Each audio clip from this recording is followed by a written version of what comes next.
BigCountryPreps.com. I'm Evan Wren, and this is the Countdown to Two-A-Days series, our daily look at an area football team. The key questions we're going to be answering about that team in our August 21st preseason preview here at Big Country Preps. I'm with my partner, Dan Youngblood, via Zoom. And tonight, Dan, we got one of the area powerhouses. We've got the Wall Hawks. Yeah, and I think this year's Wall team is one of the more intriguing teams in our coverage area, given the fact that they'll have a new coach and be running a completely new offensive scheme this year. So Craig Slaughter, their former defensive coordinator, has taken over for his former boss, Houston Guy, as the head coach, and he's bringing a pro spread look to what they're doing this year, as away from the flex bone that they had been running and had so much success with. So it's going to be an interesting season for sure for Wall, which returns a good group. They've got a good group back of 25 returning lettermen, including 6 offensive and 7 defensive starters from last year's 11-3 squad. So you'd expect another successful season, but they're going to have some questions to answer. Certainly, there's going to be some major changes coming to this program this year. All right, before we get rolling on tonight's show, we need to remind you YouTubers to please hit the subscribe button.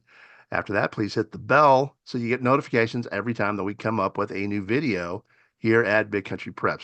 Also, we'd like to thank a couple of our sponsors, beginning with For the Love of the Game Broadcasting and our old friend Terry Slavens, owner of KLAX 93.5 FM out of Brackenridge, 97.7 FM KATX out of Eastland, Classic Country AM 1330 out of Graham, 94.7 FM KWKQ out of Graham, KROO 1430 AM out of Breck, and KWBY 98.5 FM out of Ranger. That is For the Love of the Game Broadcasting.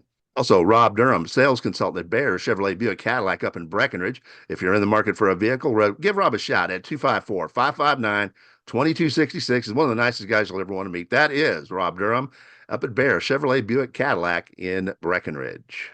All right, with that, let's go ahead and jump in. Let's talk about these Wall Hawks. As I mentioned earlier, I think the biggest question facing this Wall team is how they're going to handle that move away from the flex bone option game to the pro spread look on the offensive side of the football.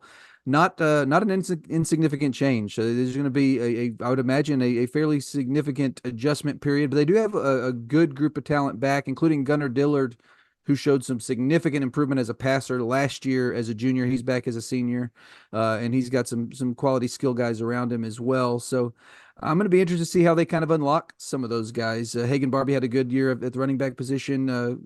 Kellen Oliver's been a solid receiver for them. They've got a good, solid group of skill guys back, but this is going to be a fairly major adjustment for a program that's been running the option to be switching to a spread. That often comes with the learning curve. So I'm interested to see just kind of how steep and how long that learning curve will be for them. Well, they will get a trial by fire, Dan, with that non-district schedule. That's going to be very difficult, but it'll tune them up. It'll get them ready for the district portion. And we'll touch on that schedule here in a bit. One question that I would have for them is how much help they're going to get from a 9-1 JV team. They did suffer some losses to graduation, but they've got a 9-1 squad coming up from JV with plenty of help, plenty of talent, and it's going to be kind of fun to watch to see how they integrate all these new players into a new system and how fast they get it going and start clicking on all cylinders. It's not easy going from an option-based offense to a spread offense. Now, granted, they may choose to run the football out of that spread, and I think that'll be the case. They'll spread the field to run it instead of throw it all over the place, because Craig Slaughter is, after all, the defensive coordinator, and we know how they don't really like to throw the football all over the place. So we'll see how that turns out. But that's my question. How much help out of that talented young group of kids off that JV team are going to come up and immediately contribute?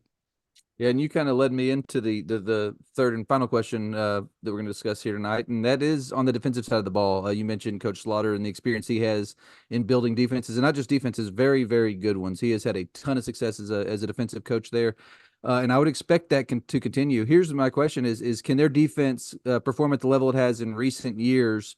Because I think it will almost need to kind of buy that offense some time early, particularly against the schedule they have. It's going to be like you mentioned, a very tough start to the season schedule wise.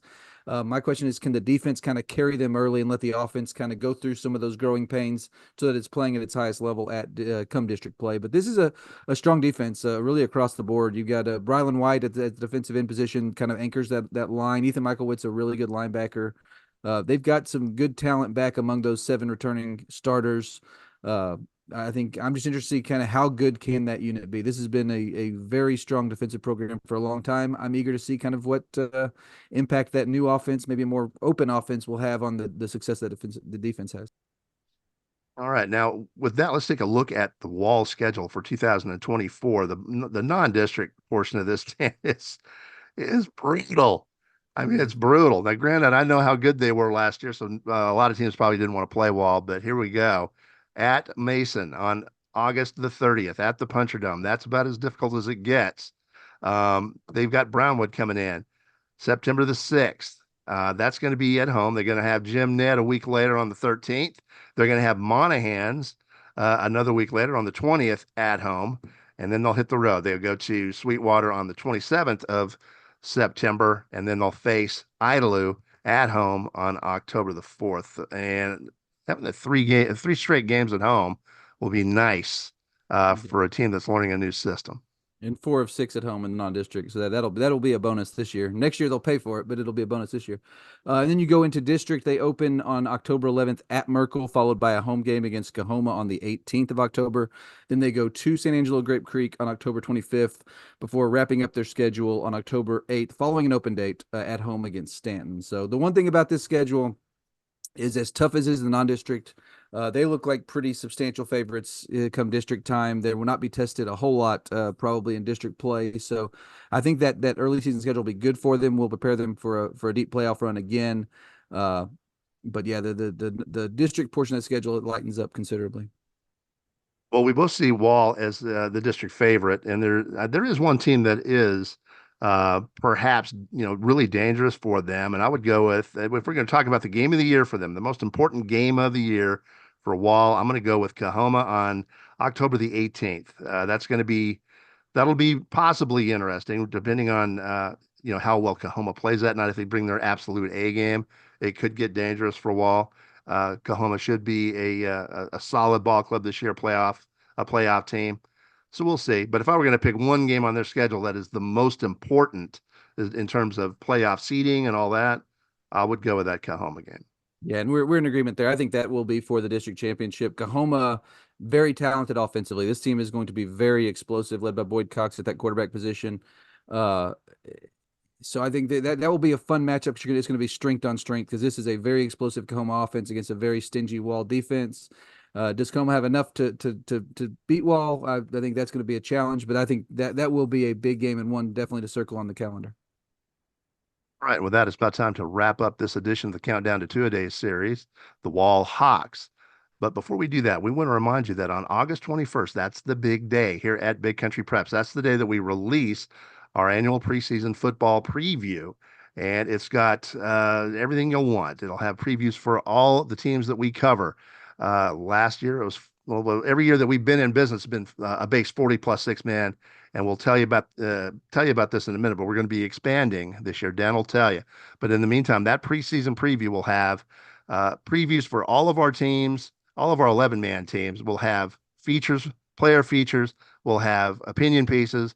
We'll have photos. We'll have videos. We'll have stats, everything you want. It's the most comprehensive look at Big Country football preseason of any media source that you're going to find. Yep, and as you mentioned, it will be getting bigger this year with the addition of 5 new schools: Mineral Wells, Glen Rose, Graham, Toller, and Miles, all joining the mix. We're super excited to add those 5 to our coverage area. We hope y'all are excited to follow our coverage of those teams throughout the school year.